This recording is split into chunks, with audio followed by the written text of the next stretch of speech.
Welcome friends, welcome to R channel my first view. பார்த்தீங்கன்னா video பாதியில் தான் எனக்கு உங்களுக்கு காட்டணும்னு ஞாபகம் வந்துச்சு, அதனால உடனே நான் எடுத்துட்டேன். நான் இப்போது எப்படி பண்ண மேக்கிங்கை மட்டும் சொல்லிடுறேங்க. அடுத்த தடவை நான் பண்ணுறப்போ பார்த்தீங்கன்னா நான் உங்களுக்கு ஒரு ஃபுல் வீடியோவாகவே போட்டு காட்டுறேன். அதாவது எப்படி பிகினிங்லேருந்து கடைசி வரைக்கும் எப்படின்னு நான் உங்களுக்கு காட்டுறேன். இது பார்த்திங்கன்னா நம்ம தக்காளி பேஸ்ட்டு தாங்க தயார் பண்ணிகிட்டு இருக்கோம். இதை நான் எப்படி பண்ணேன், எதுக்காக பண்ணேன்னு பார்த்தீங்கன்னா, தக்காளி வந்து 8 கிலோவே பார்த்திங்கன்னா நமக்கு 100 ரூபாய்க்கு கிடச்சிது. ரொம்ப சீப்பாக கிடச்சிது. அதுவும் பார்த்திங்கன்னா ஆப்பிள் தக்காளி கொஞ்சம் காய்வாட்டாக கொஞ்சம் பழுத்து அது மாதிரிலாம் இருந்துச்சு. ஒரு 2 நாள் விட்டதும் பார்த்திங்கன்னா எல்லாம் ஈவனாக பழுத்துடுச்சு. அப்போ வந்து 8 கிலோவை உடனே நம்மளால் தீர்க்க முடியாது. இது போல் நமக்கு விலை மலிவாக கிடைக்கும்போது நான் என்ன பண்ணுவேன்னா, இது போல் தக்காளி பேஸ்ட்டு செஞ்சுக்குவேங்க. தேவைப்படுறப்போ கொஞ்சமாக யூஸ் பண்ணிக்குவேன் ரசத்துக்கு, குழம்புக்கு.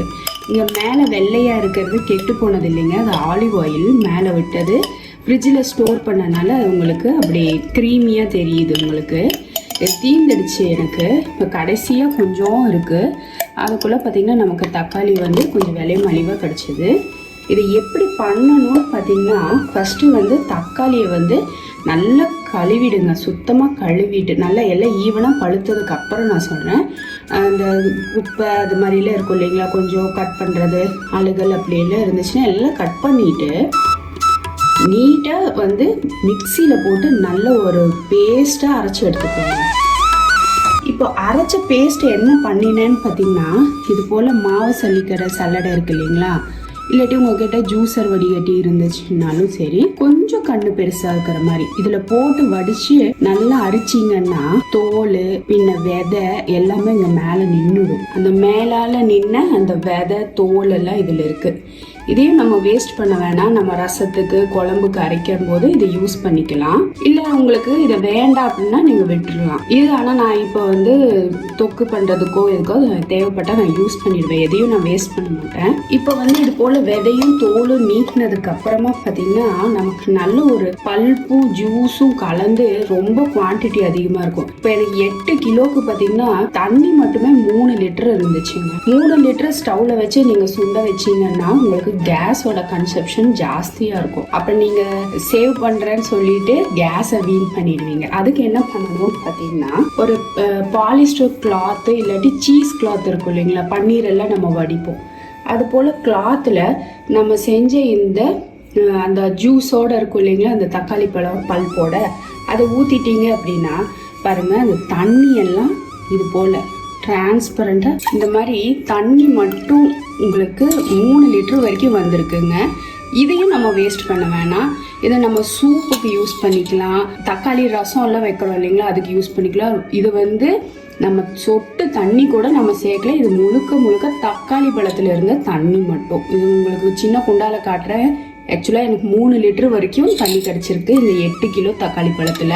அடுத்ததாக இப்போ நான் சொன்னது போல் அந்த சக்கையும் பார்த்தீங்கன்னா தோலும் விதையும் வந்து நீங்கள் யூஸ் பண்ணிக்கலாம். இதுவும் இன்னோவேட்டிவாக ஏதாவது வேணும்னா சப்பாத்தி மாவில் பிசைறது இது மாதிரி எது வேணால் யூஸ் பண்ணிக்கலாம். சூப் பண்ணிக்கலாம், ரசத்துக்கு, குழம்புக்கு எல்லாத்துக்குமே யூஸ் பண்ணிக்கலாம். அடுத்ததாக அதில் இருந்து நம்ம அந்த தண்ணி எல்லாம் வடிஞ்சதுக்கு அப்புறம் பார்த்தீங்கன்னா இந்த அளவுக்கு பேஸ்ட் கெட்டியாக வந்திருக்கு.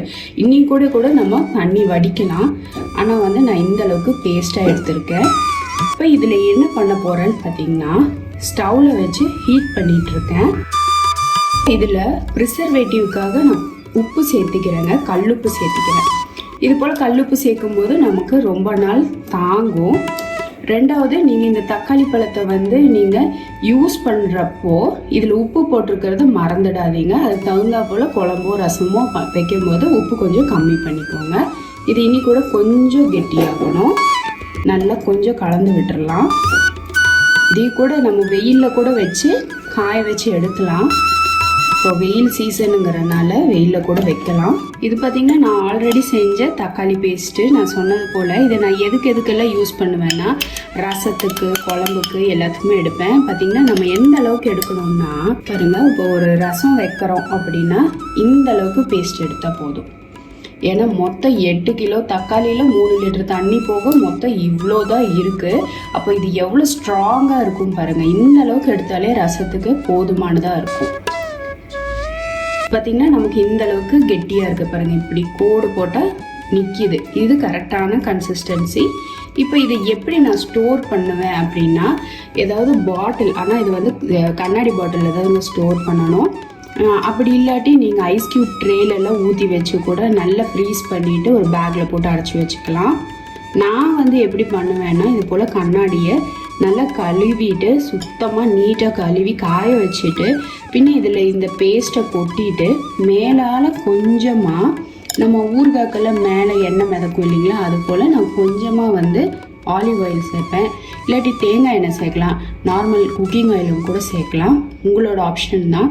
அது போல் ஸ்டோர் பண்ணி நம்ம ஃப்ரிட்ஜில் வைக்கும்போது அது சீல் ஆன மாதிரி ஆகிடும். பொதுவாக இதுக்குள்ளே இந்த மாதிரி ஏர் கேப் இல்லாமல் பார்த்து நல்லா அழுத்தி விட்டுட்டு மேலால் எண்ணெய் விட்டுட்டு நல்லா ஆறுனதுக்கப்புறம் ஃப்ரிட்ஜில் வச்சுடுங்க. இது 6 மாதம் இல்லைங்க, 1 வருஷம் ஆனாலும் கெட்டு போகாது. நான் இது போல தான் நமக்கு விலை மலிவாக கிடைக்கும் போது ஸ்டோர் பண்ணி வச்சுடுவேன். தக்காளி பழம் விலை அதிகமாக இருக்கும்போது இதை யூஸ் பண்ணிக்குவேன். தக்காளி சாதம், பிரியாணி, ரசம், குழம்பு எல்லாத்துக்குமே நான் யூஸ் பண்ணியிருக்கேங்க. பின்ன நூடுல்ஸு, பாஸ்தா எல்லாத்துக்குமே யூஸ் பண்ணலாம். ரொம்ப ரொம்ப சூப்பராக இருக்கும். வீட்டில் ட்ரை பண்ணி பாருங்கள். அடுத்த தடவை உங்களுக்கு பிகினிங்ல இருந்தே நான் எப்படி பண்ணுறதுன்னு காட்டுறேன். இது வரைக்கும் இந்த வீடியோவை பொறுமையாக பார்த்ததுக்கு ரொம்ப ரொம்ப நன்றி ஃப்ரெண்ட்ஸ். உங்களுக்கு இந்த வீடியோ பிடிச்சிருந்தா மை ஃபர்ஸ்ட் வியூவை சப்ஸ்கிரைப் பண்ணவும், லைக் பண்ணவும், ஷேர் பண்ணவும் மறந்துடாதீங்க. தேங்க்யூ.